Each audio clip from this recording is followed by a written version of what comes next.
everybody. I'm Jen. And I'm Carolyn. And we are The World According to Jen and Carolyn, your favorite podcast, which usually doesn't focus on the dead.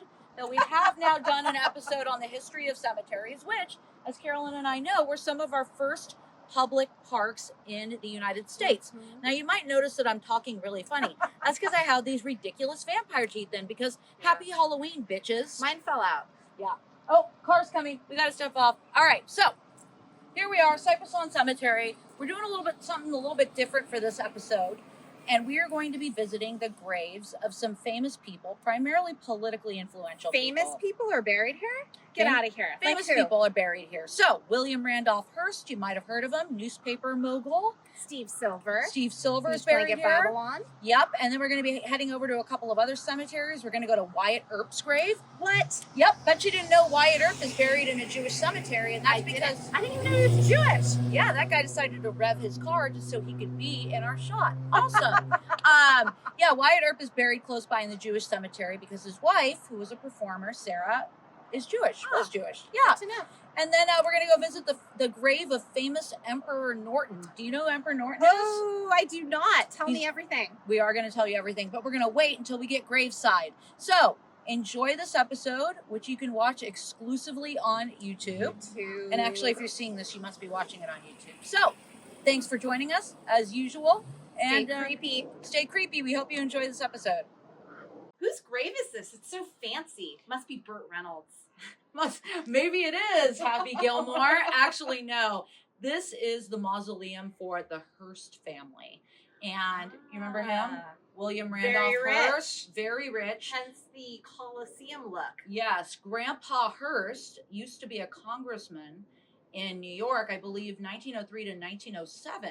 But where he really made a name for himself was in the newspaper business. Ooh. Yeah, and not media's big. Yes, media's big. Newspaper was big back then. That was the only media. Print, literally print media. Now print is dead, just like William Randolph Hearst, which some people were happy about because he had some really controversial journalism tactics, including something called yellow journalism. And that doesn't sound good. Does not sound good, right? And so yellow journalism was a tactic that was used, some say, in inciting the beginning of the Spanish-American War. Yes. And I just love that I cannot stop talking with a lisp. So this is going to kick ass. It's the teeth. Mine fell out.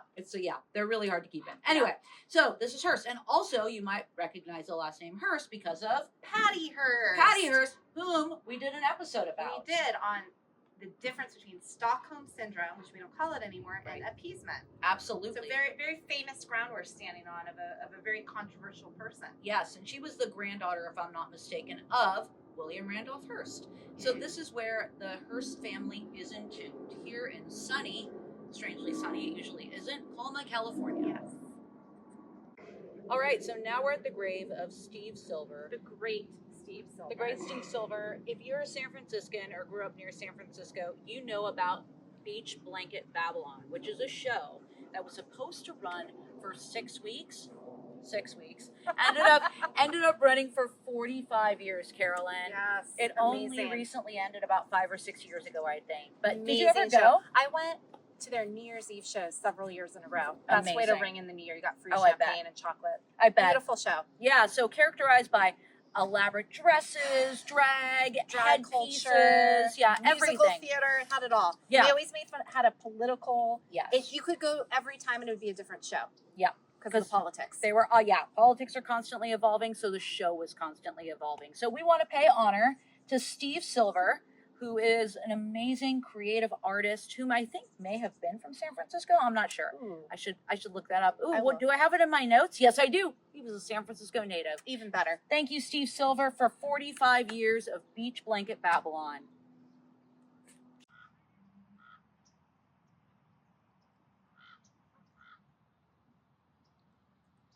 All right, everybody. We are at Holy Cross Cemetery, where both my family and Bill's family are buried.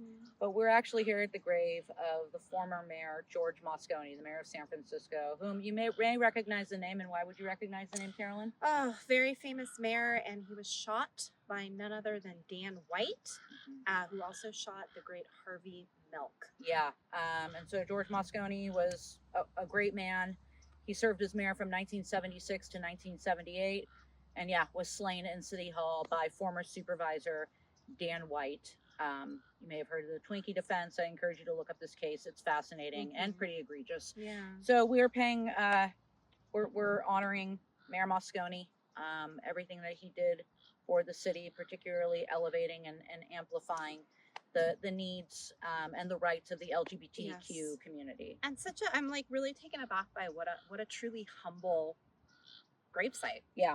Yeah, it's very modest gravestone. I feel the most moved at this site actually than all the ones we've gone to today. Yeah, and as San Franciscans, we're deeply connected to this history, and me with a lesbian mom who was raised in San Francisco, who she brought me to this grave when I was 10 years old and told me about Mayor Moscone and Supervisor Milk. And maybe that probably set me on the road to where I am today, working in San Francisco politics. So yeah, we honor you, Mayor Moscone. It's awful, and we really, really hope and we'll keep working toward ending gun violence in this country. All right, this is another former mayor of San Francisco. This is Joseph Alioto's grave. He was actually really good friends with my husband's boss's father, if I'm not mistaken. So he was a real good supporter of the labor movement. He served as mayor from, what does it say on here, 68 to 76. So during a turbulent time in our history, during the Vietnam War, Civil Rights Movement. My understanding is that he was a good guy. Yeah. Who deliberately went out of his way to hire people of color during a time when it wasn't so popular to do so. So we salute you, Joseph Alioto. Thanks for your work. Yeah. And your family lineage. Yes, that's right. A lot of family that followed in his footsteps went into politics, like his daughter Angela, if I'm not mistaken, who also was a supervisor in San Francisco and a civil rights attorney, if I'm not mistaken. I wonder, from memory, related to Alioto's fish restaurant? Yes, same. Okay. The very same, I believe. All right. Lots of business very ventures. San Francisco. Very San Francisco. Love it. Thank you for your service, sir. All right, we're here at historical Molloy's, which is the bar that I grew up super close to. When I was a high schooler, my high school was literally right down the block. I said, I really want to go drink at Molloy's. And I made that a reality once I turned 21. Very good, Jen. There's a lot of incredible history here and a lot of incredible people, including our new friend, Kathleen Serrano. Did I get that right? That is correct. So we told Kathleen we just came from the cemetery and that we visited Mayor Moscone's grave. And she said some really beautiful things about Mayor Moscone and Harvey Milk. And I asked her to repeat them here. So remind me, where were you when you found out that they were murdered? I was at work with a fellow co-worker of mine called Bob Bigo, who was a second cousin of George Moscone. And we were in our offices at 225 Bush Street in San Francisco. And it was a very tragic day. We had someone up in our lunchroom that heard it over the news and came down and said, "Did you know?" Well, then we did know, because he was a wonderful person, and the people that went with him were remembered by everybody in San Francisco and throughout our country and throughout our world, really. Yeah, role model for leadership, absolutely. And then what you said some beautiful words about Harvey Milk, and I shared with Kathleen that my mom is gay and from San Francisco, so what you said really And I'm resonated. born and raised in San Francisco, and I think the gay movement was so prominent only because of Harvey Milk, because he had so much to give to people, not only the gay community, but everyone else in the city, to let us know what his life was about and what he could give to our country.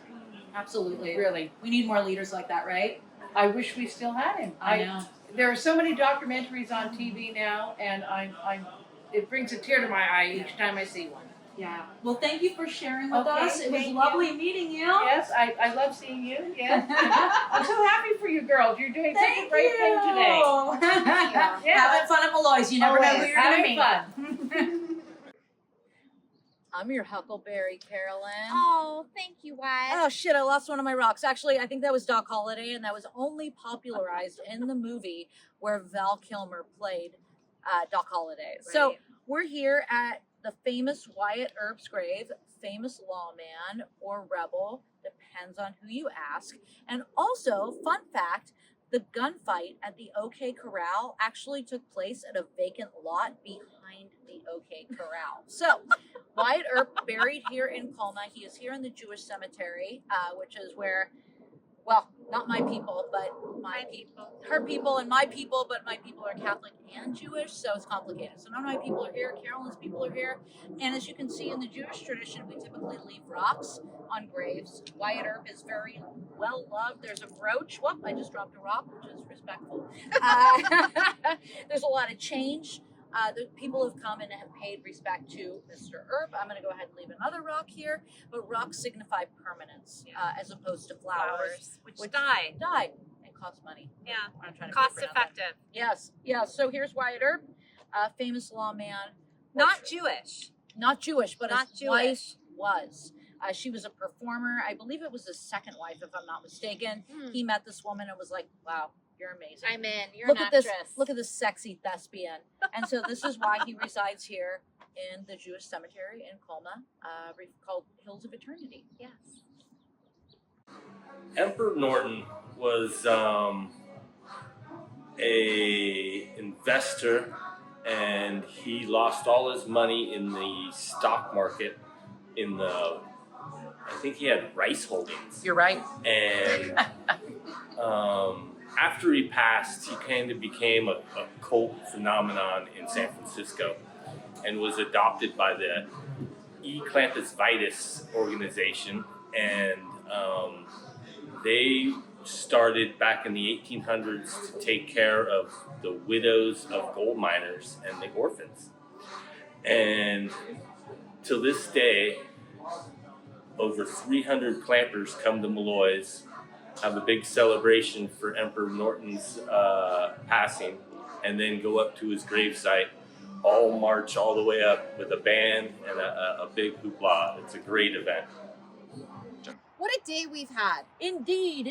And we're concluding this day by visiting the grave of Emperor Norton. Now, if you're from San Francisco or around San Francisco, you may have heard of Emperor Norton. I only knew the bar. Okay, it was named after this man who Okay. declared himself the Emperor of the United States in the late 1800s. He was a little unhinged. Sounds very SF. His mental health was in decline after he lost his fortune in a bad rice deal. Damn. Because I that's hate what when that happens, right? I know.